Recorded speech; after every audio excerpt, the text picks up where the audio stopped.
Hello everybody and welcome back to the channel. In today's video we shall be discussing all of the latest news and reveals that come fresh off the heels of this week's Transformers Fan Fest Friday. Oh my goodness, what an amazing week we have gotten here for Transformers reveals, and this Friday certainly did live up to not only the hype but the anticipation that has been building for quite a significant amount of time. Unfortunately, due to the global pandemic, we did not get New York Toy Fair this year, which is primarily where we see the majority of figures that shall actually release in that year. So this Friday was always going to be jam-packed full of reveals, and I honestly am so stoked for each and every one of these particular figures.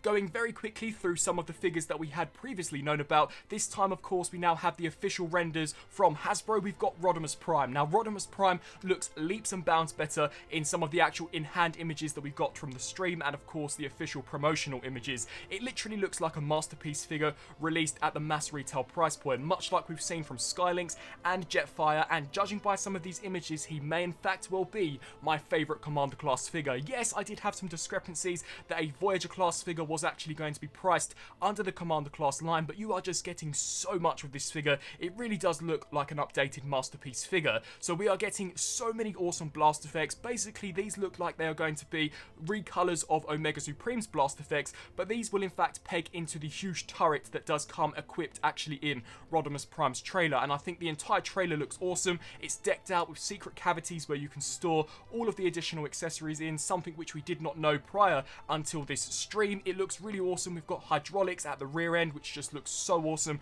and very, very high end. We also do get a pair of larger blast effects, which really do look perhaps like an oversized version of what we saw from the Studio Series 86 movie Hot Rod, so they definitely look awesome. And he will also come with, I believe it's called the Sword of Primus, which is actually inspired by, I believe, a comic book series, but it looks fantastic, especially when being wielded, of course, by the character. We have also got confirmation that Rodos Prime shall in fact include the Matrix of Leadership that can store within his chest, and overall it just looks like it's going to be a fantastic looking figure. As we move along, of course, we got information yesterday, I believe it was, regarding the Titan class arc. It looks amazing. The only real new thing that was shown today was of course the packaging, which looks fantastic, and the fact that this will include 2 golden discs. Now the golden disc is something that I personally have been campaigning for, so it's awesome to see it actually get a release here with the arc, and this figure will of course include 2 of them with some very nice cartoon accurate detailing, such as the Sounds of Earth actually written on the back of them. So the arc and Rodos Prime all look fantastic.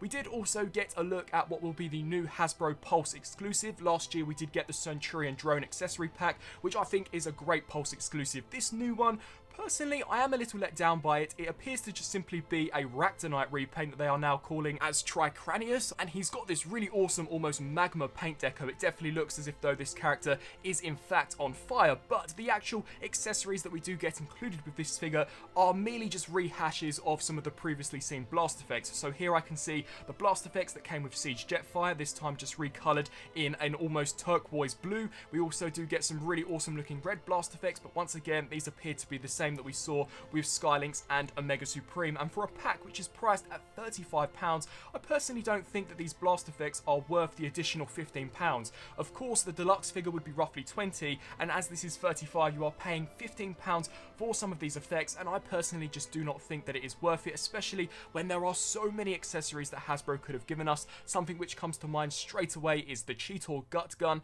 I have no idea as to why we haven't as of yet seen that, but yeah, this unfortunately for me was a bit of a letdown. I will probably pick it up, of course, for completionist reasons and of course to give you guys the review, but this would not be my pick personally if I was going to be putting together a Hasbro Pulse exclusive pack. Now, getting into some of the reveals that we did not know about, we'll start off with what is probably the most lackluster out of all of the Kingdom Deluxe figures. So we have an all-new Maximal Fossilizer named Wingfinger. Now, when I actually saw this figure for the first time, I thought that it looked rather underwhelming, especially for a deluxe class. It appears to be very skinny, not all that detailed. It does have some nice design attributes, such as this almost ninja motif, but other than that, I just think it's very lanky looking, and really to me does just look like another fossilizer for you to create an almost gestalt. They did demonstrate that there was a combined form where the head can in fact open to reveal an almost head for you to use when in combined form, which looked rather cool, but just as an individual deluxe figure, I personally think that it is the worst fossilizer that we have gotten announced so far, at least for the deluxe figures. I think its alternate mode looks looks quite cool. I believe it's supposed to be an almost pteranodon or pterodactyl. It looked pretty nice, but once again, as it is a fossilizer, it doesn't appear very substantial. I am aware that these are supposed to be bone creatures, but Ractonite and Paleotrex have all been fairly good sized deluxe figures, and I personally just think that Wingfinger here does unfortunately look a little lackluster. Once again, I will probably pick it up due to completionist reasons and of course to give you guys the review, but as far as the deluxe is concerned, I think this maybe would have been better in perhaps some sort of accessory pack, perhaps being actually packaged in as an almost 2-pack with that previous Hasbro Pulse exclusive pack that I just mentioned. There are some cool images of it using some of the bone pieces as an almost bow and arrow, but definitely probably the weakest fossilizer that we have had revealed so far. The second deluxe figure that they did indeed reveal today is none other than Autobot Trax. Now this for me was the highlight by far. This figure looks awesome. We have all pretty much known that this figure was on the horizon ever since we got that Kingdom artwork revealed, I believe late last year, so this really has just been a waiting game to see as to whether or not the design got leaked or when Hasbro did officially announce it, and he looks fantastic, especially in these renders. The robot mode looks awesome. Now I do believe that the previous version of Trax that we got was way back in the day, so this really is probably the best bet for most collectors to actually get Trax in their collection. This will indeed be my first time actually being able to pick one of these characters up, and it's awesome to see that it could potentially be the best incarnation of this character yet. The robot mode looks super awesome. I love the definition and the paintwork to the head sculpt, so G1 accurate. Of course, with the traditional War for Cybertron trilogy sculpted in surface detailing, which I've always been a huge fan of. It just looks so cool. We've got so many accessories such as a black blaster, as well as this dual turret that can attach to his hand, as well as I believe to the backpack to create an almost over-the-shoulder cannon. This figure can transform into his signature sports car mode, which looks awesome. Very nice looking paint applications. It appears to be very similar to Studio Series 86 Jazz in the sense that the entire top section is in fact transparent plastic which has been painted in blue, and at least from some of these promo images, the colour of cast blue plastic and the paint appears to match really well. But that was not it. This figure had one final surprise to show us all, and that is that you can of course actually transform Trax into the flying car. I was not expecting this at all, especially for a deluxe class. Maybe if they would have packaged him in the Voyager class assortment, then I would have probably said that it was guaranteed to happen, but the fact that we are getting all of this at the deluxe price point, this is by far going to potentially be the best deluxe figure to come out of Kingdom, and for those of you who are indeed G1 fans like myself, this is a must-have. Trax is one of the most popular G1 characters, and to get such an awesome, amazing, updated representation of his character into the Kingdom line, he honestly, I personally think, will fly off shelves quite literally. He literally does look like a mini masterpiece figure, which appears to be a running trend for some of these most recent Transformers figures, so really nice looking detail here on Trax, and he, in my opinion, is a must buy. Then we move on to the Voyager class figures. Now for this, unfortunately, we only got one reveal. However, I only believe that one figure was rumoured to be a part of Wave 3 Kingdom in the Voyager assortment, and it is none other than the Maximal Rhino himself, Rhinox. Rhinox has been a character that fans of the original Beast Wars series have been crying out for ever since Kingdom was officially unveiled, and finally in Wave 3 Hasbro are going to grant us our wish and pretty much give us the entire cast of Maximals from Season 1. It honestly looks so well done. You can see here that the robot mode is awesome.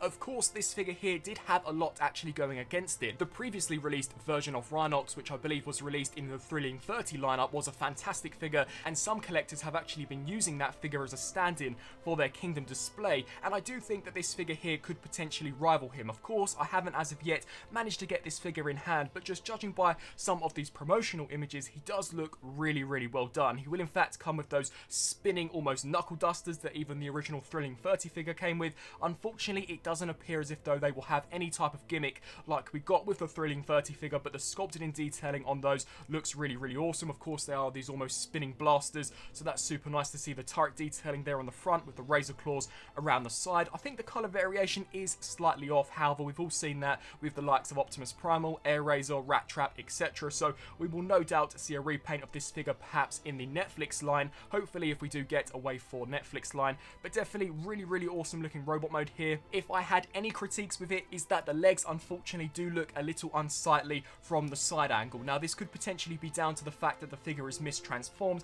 and if it is indeed actually how the figure is supposed to be transformed in person, I don't think it will bug me that much, much, but it is something that I did notice upon seeing its official reveal. But other than that, I think it looks really nice. I do have to say, however, that I do think the Thrilling 30 figure does actually have a better looking head sculpt in robot mode. That's just my personal opinion. My feelings may actually change when I get this figure in hand, but I just think the head, to me, doesn't look as good as that Thrilling 30 counterpart. But other than that, a really nice looking figure. And then as we get into the Rhino mode, this looks superb. Much like we've seen from Optimus Primal, Black Arachnia, Megatron, the alternate modes for these beast characters really do appear very authentic and realistic to what you would see from a real life representation, and Rhinox is no exception at all. The proportions are very accurate to that of a real rhino, and I think the head sculpt is fantastic. Rhinox will in fact have an opening jaw which will reveal some amazing looking silver teeth, and it's great to see that unlike Grimlock, the Studio Series version, this figure here will in fact have his two front teeth. We've got some really nice looking paintwork there for the tongue detailing. You've got the horns at the front which look very sharp as far as the sculpt is concerned, and I actually do really like the detailing to the texture and of course to the character's ears. So Rhinox by far is probably one of the standout reveals here for me, but some of those areas that I mentioned, such as the head sculpt and the hollow nature to the legs, are all things that I will just have to see for myself when I do actually get him in hand. I believe that just about wraps it up as far as the actual Kingdom reveals went for Deluxe, Voyager and Leader. We did of course get the official reveal for Galvatron and of course Scorponok, but we discussed those in the previous reveal that we got from IGN over the week. We did also get two reveals for Core Class. Now unfortunately they won't actually be listed on Hasbro Pulse. If I remember correctly, it was actually mentioned in the stream that these will not be going up for pre-order and that you will merely just have to hunt in stores for them, but they included the Core Class Draco Rex, I believe it was called, and that to me was a really major letdown. It was simply just a green radioactive repaint of the previously released Fossilizer Vertebrake, which was a good figure, but to get it re-released again, personally I'm not all that thrilled about. But then we got images for Core Class Soundwave, and oh my goodness, did that figure look fantastic. It literally even looked better in some regards than the Voyager class Netflix counterpart that we got released last year. Of course, I've always been very quick to praise the Core Class figures in all of my reviews. I think they are great value for money at that $10 price point, and Soundwave appears to be the best out of them all. He will come with his concussion blaster, his over-the-shoulder cannon, as well as an actual cassette of Laserbeak. Now Laserbeak, if I remember correctly, is unable to transform, but it can actually store within his chest, and the two blaster accessories can peg onto the back of him in order to create his almost battery look that the original G1 figure was able to do. The cassette alternate mode looked good enough. Of course, as it is a Core Class figure, there is only so much they can do. I do believe the feet actually stuck out from the top. I'm merely just going off memory here, as unfortunately no official renders have actually gone out, but if I'm including them in this video, I really hope that that is able to give you a better look of what I'm trying to describe here. But Core Class Soundwave definitely looked great. He had all of the correct paint applications, his articulation looked pretty well done, and for the robot mode it looked pretty much flawless, and it was awesome to see him actually obtain